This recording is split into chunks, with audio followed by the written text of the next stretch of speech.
BRS లో ఒకే ఒక్క నాయకుడు ఉన్నారని అతనే కేసీఆర్ అని అన్నారు కవిత.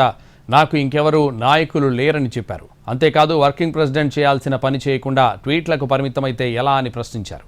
కొత్త పార్టీలు ఎందుకు, ఉన్న పార్టీని కేసీఆర్ను కాపాడుకుంటే సరిపోతుందన్నారు. 100% బీఆర్ఎస్ను బీజేపీలో కలిపే ప్రయత్నం చేస్తున్నారన్నారు.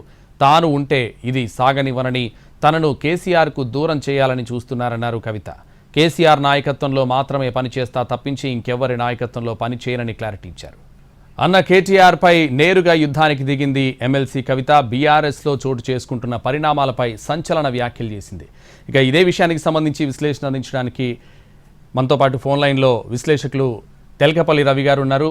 వారిని అడిగి మరిన్ని విషయాలు మాట్లాడదాం. రవి గారు నమస్తే. నమస్తే అండి. ఈ బీఆర్ఎస్లో కవిత వ్యవహారాన్ని ఎలా చూడాలంటారు సార్? అంటే ఇప్పటివరకు కూడా కవిత నుంచి భూకంప సూచనలు వస్తూ వచ్చాయి. ఈరోజు పూర్తి స్థాయి భూకంపం బీఆర్ఎస్ లో తీసుకొచ్చారని చెప్పాలి.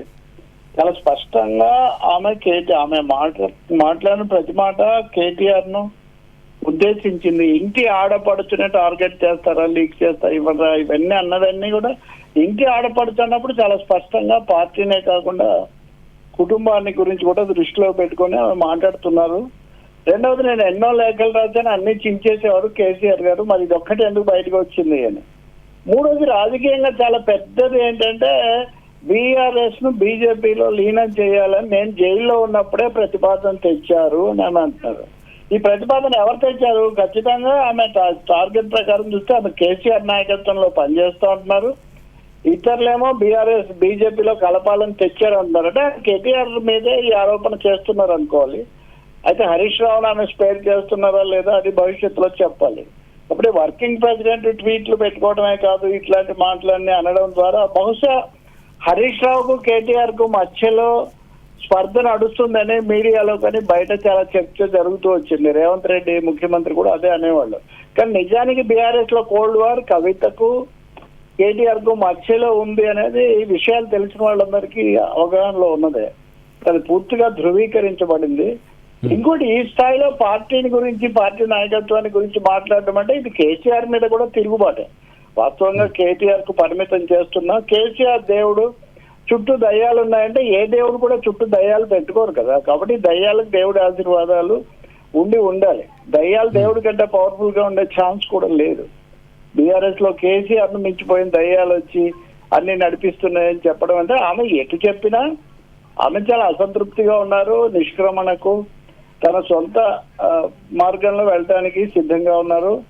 అన్నయ్య యొక్క ఆధిపత్యాన్ని ఆమె ముందుగానే అలాంటి ప్రతిపాదనను కూడా ఆమోదించే అవకాశం లేదు అని ఆమె స్పష్టంగా చెప్తున్నారు. సార్ కవిత చెప్పండి సార్, కవిత అంటున్నట్టుగా కవితని టార్గెట్ చేయాల్సిన పరిస్థితులు ఉన్నాయంటారా నిజంగానే బీఆర్ఎస్ లో? అంటే ఇప్పుడు ఉన్నాయని ఇప్పుడు అంటాం కాదండి, ముందు నుంచి కూడా ఒక అంతర్గత ఎప్పుడైతే పార్టీలు కుటుంబాలు కలగలిసిపోతాయో ఏదో ఒక దశలో కుటుంబంలో ఎవరిది ప్రాధాన్యత అనేది వస్తుంది. మామూలుగానే పెద్ద పిల్లలు కింద వాళ్ళకు why first borns rule the world and second borns what challenge it అనేది ఒక పెద్ద డిక్టం, అదొక సూత్రం. కాబట్టి ఎంతసేపు మీరేనా, అది కూడా ఆడపిల్లలు ఇప్పుడు కాదండి, 2014-15 ఇంటర్వ్యూలప్పుడే కవిత మాట చెప్పేవాళ్ళు. మన దేశంలో అలా జరుగుతుంటుంది కానీ వాళ్ళకే ఎందుకు వారసత్వం అన్నది.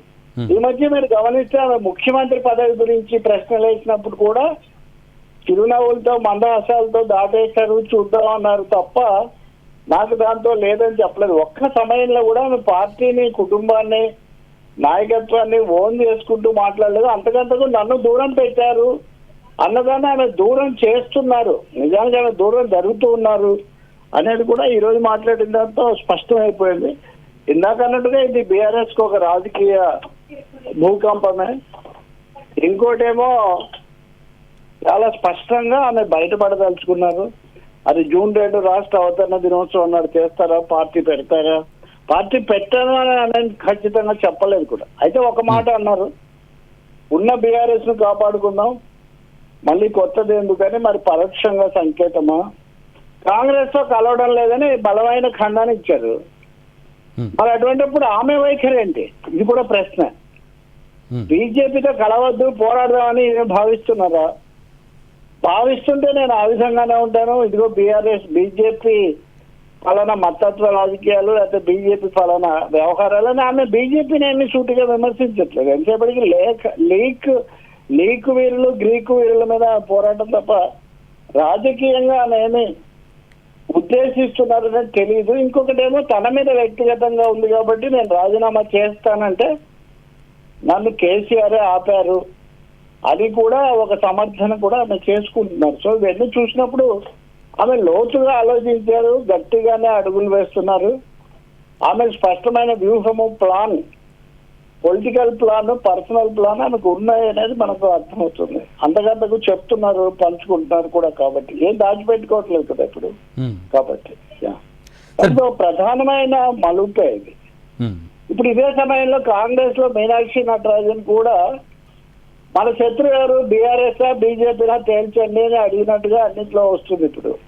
సో ఇప్పుడు ఒక మూల మలుపులో తెలంగాణ రాజకీయం పెద్ద major twist, major turning point లో ఉన్నట్టుగా కనిపిస్తుంది. బీఆర్ఎస్ అయితే ఖచ్చితంగా దీని వల్ల బలహీనపడేటటువంటి ఒక మేరకు, ఎంత ఆమె మొత్తం మారుస్తారని కాదు కానీ బీఆర్ఎస్ కు గండి పడుతున్న సూచనలు అయితే స్పష్టంగా కనిపిస్తాయి. దీనివల్ల లాభపడేది మటుకు బీజేపీ కూడా ఏ మేరకు పావులు కదుపుతుంది అన్నది కూడా మనం చూడాల్సింది. సార్, ఈ పరిణామాలని కాంగ్రెస్ ఎంతవరకు క్యాష్ చేసుకునే అవకాశాలు ఉన్నాయంటారు సార్? అంటే కాంగ్రెస్ కు ఖచ్చితంగా వెంటనే బీఆర్ఎస్ తననేదో బలంగా ఎదుర్కొనే అవకాశం కొంత తగ్గుతుంది. ఎందుకంటే వాళ్ళు ముందు ఇల్లు చక్కబెట్టుకునే పనిలో ఉన్నారు కాబట్టి. కేటీఆర్ ట్వీట్లను కవితే అవహేళన చేస్తుంటే ఇంకా ప్రజలు గట్టిగా పట్టించుకునే అవకాశం ఏమి ఉండదు కదా. సో కాంగ్రెస్ పార్టీ ఒక విధంగా వాళ్లే దీని వెనుకున్నారు, రేవంత్ రెడ్డి నన్ను ప్రేరేపించాడనే కథనం ఆ పత్రిక ఉదాహరణకు ఆమె ఆంధ్రజ్యోతిని గురించి రాస్తున్నారు కాబట్టి వాళ్ళు నిన్న ఈ రోజు కూడా వాళ్ళు కంటిన్యూ చేశారు. ఏదో బేరసారాలు జరుగుతున్నాయి, ఎమ్మెల్యేలను తీసుకొస్తా ఉన్నారు, మంత్రి పదవి దగ్గర ఇట్లాంటివి ఆ విధంగా ఉన్నాయా లేవో అని ఆమె గట్టిగా చెప్తున్నారు. మరి కాంగ్రెస్ పార్టీ కూడా బలంగా ఖండించడం లేదు. వాళ్ళు కూడా మరి బయటకు వస్తే మాకేం అవసరం లేదని కూడా అంటున్నారు. కాబట్టి కాంగ్రెస్ ఎక్కువ మొదట సంతోషించేది కాంగ్రెస్ పార్టీ. ఎన్నికల నాటికి తర్వాత ఫస్ట్ బెనిఫిట్ కాంగ్రెస్ కు, సెకండ్ బెనిఫిట్ బీజేపీకి, ఎందుకంటే వాళ్ళే రైవల్స్ గా ఉంటారు కాబట్టి. మూడవది కవిత ఇక్కడ బీజేపీతో పోరాడటం అన్నది పైకి కనిపిస్తున్నప్పటికీ బీఆర్ఎస్ కు గండి కనుక పడితే అప్పుడు కాంగ్రెస్ వర్సెస్ బీజేపీ అన్నట్టుగా రాజకీయ దృశ్యం మారిపోతే మీరు చూడండి, లోక్సభ ఎన్నికల్లో బీఆర్ఎస్ కి సీట్లు రాలేదు, కాంగ్రెస్ బీజేపీ సగం సగం తెచ్చుకున్నాయి. ఆ సినేరియో బీజేపీ కూడా కోరుకుంటుంది కదా.